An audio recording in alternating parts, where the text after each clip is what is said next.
Hi, my name is Malin Castro, and welcome to the Artist Series here on YouTube. I started the series as an attempt to have a conversation with fellow artists such as myself.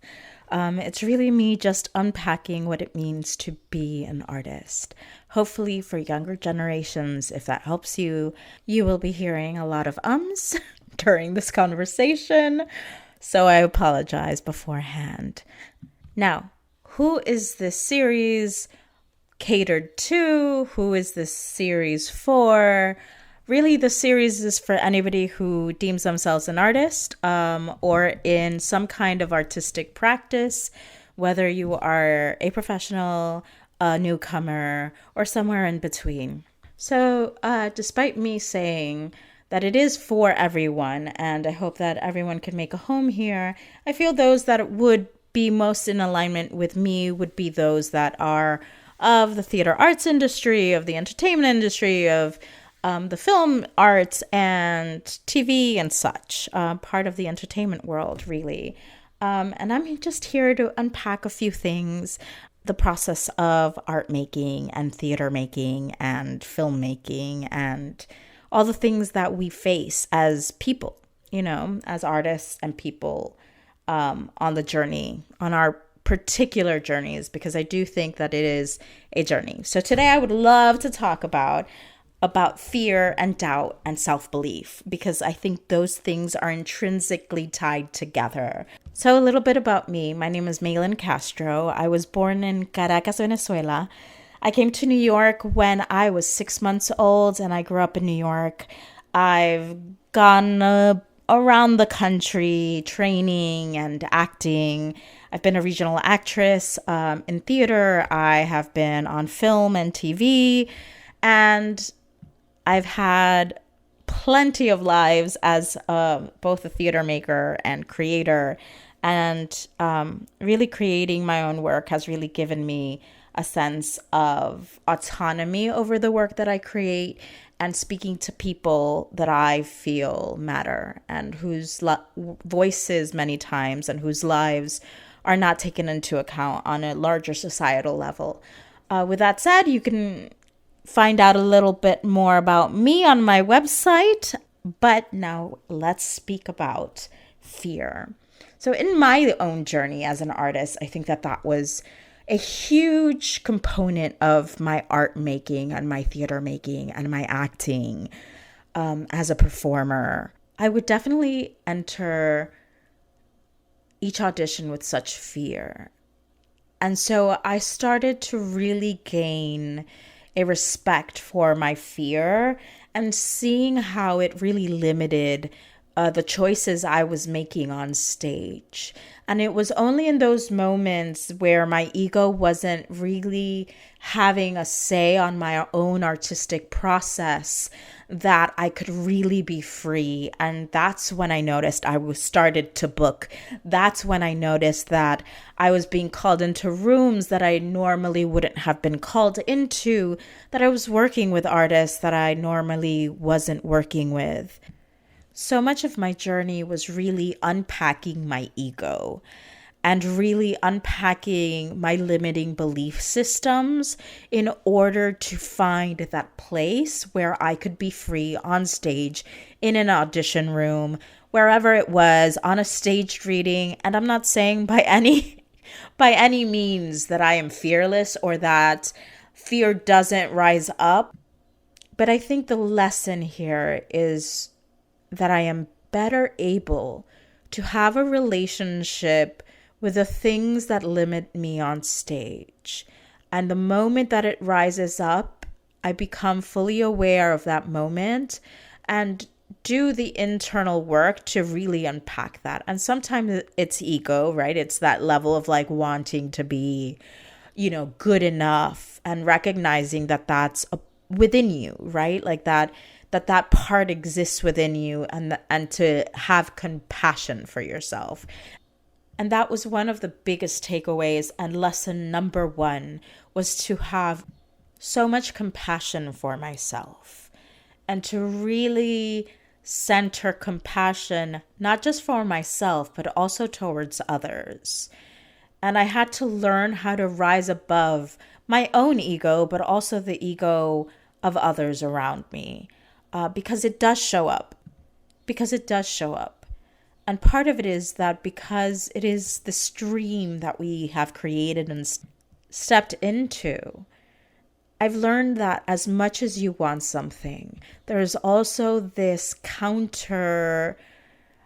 this resistance, this element that holds you back, and you need to start working with that. I guess I would call it an energy. You have to start learning how to unpack everything you're feeling, the frustrations with yourself or with the limitations of your skills.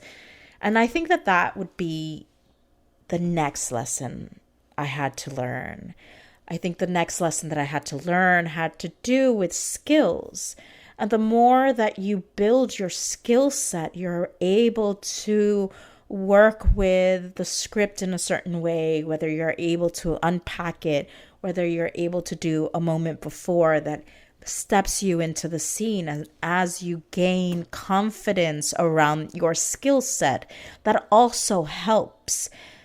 However, I will say that your limiting belief systems and your own internal struggle with having the thing that you most want is part of the work that you have to do to unpack it, whether that's with a therapist or with your friends, or recognizing that you are worthy of having the thing that you want. And this is how you unpack fear, because fear is really, at least for me, it was years of conditioning.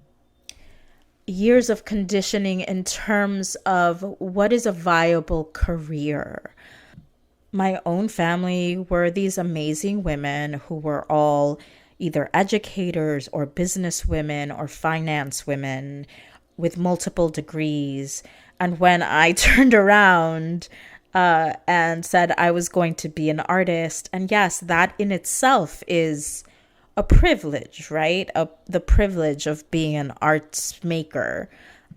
And so even though I was smart and I was hardworking and I had all these things for me, that fear of those limiting beliefs that I had, of that self-doubt of like, am I going to be able to make this a viable option for myself? And it doesn't mean I haven't struggled over the years, but that I've been able to balance things in such a way that I've been able to do what I love most. And I feel that the most important thing about this is this idea that fear brings up doubt. It is the fear that brings up doubt, because when you are in your own sense of self-belief, there is no fear when you know that you can do this thing, when you know you can walk into that audition fully owning your own gifts, whether those gifts are natural to your way of existing in the world, or they were built over time through hard work. It is the self-belief that will rise you up out of that fear state. But before you can rise into your self-belief, you have to unpack all those limiting belief systems, all that resistance that you carry. And many times these resistances are, well, I'm afraid of being seen. I'm afraid of being vulnerable. And there's so much to be said about the vulnerability that we have to step into as artists to really fully do our work. And I feel that that is true whether you are a director, whether you are a performer, whether you are a pianist, whatever it is that your personal artistic thing is, it is so important to unpack that vulnerability, to be able to stand in that vulnerability. And that's when we overcome the ego. To really stand in your self-belief through self-compassion, through self-love, through understanding yourself, and to be able to extend those things to others. Because we can never love somebody else until we learn to love ourselves. We can never love the thing that we do unless we start loving ourselves in the process of that thing. And I think that has been, and that really has been, I believe, the biggest gift that I've received from my career and from my artistic journey. This ability to believe in myself, this ability to stand in my truth and to stand in my vulnerability and to unpack all the things, all the limiting behaviors, all the limiting, all the coping mechanisms in order to stand more firmly in my own vulnerability on stage. And many people will tell you that vulnerability is, weak. And you will find people that see that vulnerability as a weakness and try to use it against you. But I'm here to tell you that your vulnerability is your strength as an artist and as an individual. Obviously, you have to have boundaries alongside those beautiful vulnerabilities and open-heartedness, but that is a conversation for another day. If you're an artist, I really hope that you've gotten something out of this and that you are able to stand in your own self-belief through self-love and unpacking that ego. And that's quite a journey, I feel, to undertake. But you'll see that alongside your artistic skills, that this is the best work that you'll do. Just a short story before I go. I was coaching this young actor, and I was quite young myself, but I was coaching him to get into grad school. And I remember this thing that he asked me. And he asked me, do you think I could get in? And he was auditioning for one of these top schools. And I said, I do think that you can get in. But the most important thing is that you believe that you can get in. Because I do hold that to be true. That once you have that level of self-belief, the doors will literally open for you. Of course, you have to have skill. You have to be able to perform. But part of performing with the level of freedom that I said at the beginning is to really believe that you can do it. And that is the first step.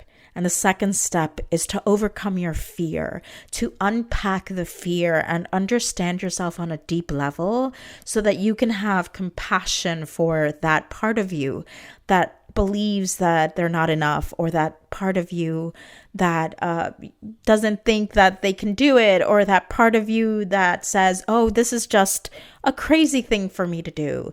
It isn't. I think part of self-belief goes hand in hand with overcoming the fear of self-doubt. Because really what we're doing on a day-to-day basis is stepping outside of our comfort zone. And you have to learn that every time we step outside of our comfort zone, fear comes in to play the game, to bring you back to your comfort zone. It drags you back in. But you have to take those steps. You have to be compassionate to yourself when you do fall back. You have to be able to understand yourself and to understand, oh, that was my ego telling me that I wasn't this, or I wasn't that, or that I wasn't those self-defeating thoughts. So that's all for today. Please ask questions in the comments below. I hope you enjoyed this. It was short and sweet. And I leave you now to your day. And if you want to hear more artistic ideas, please go to my Medium blog, medium.com/@Maylin Castro. And that's probably my cat that you hear. Bye, guys.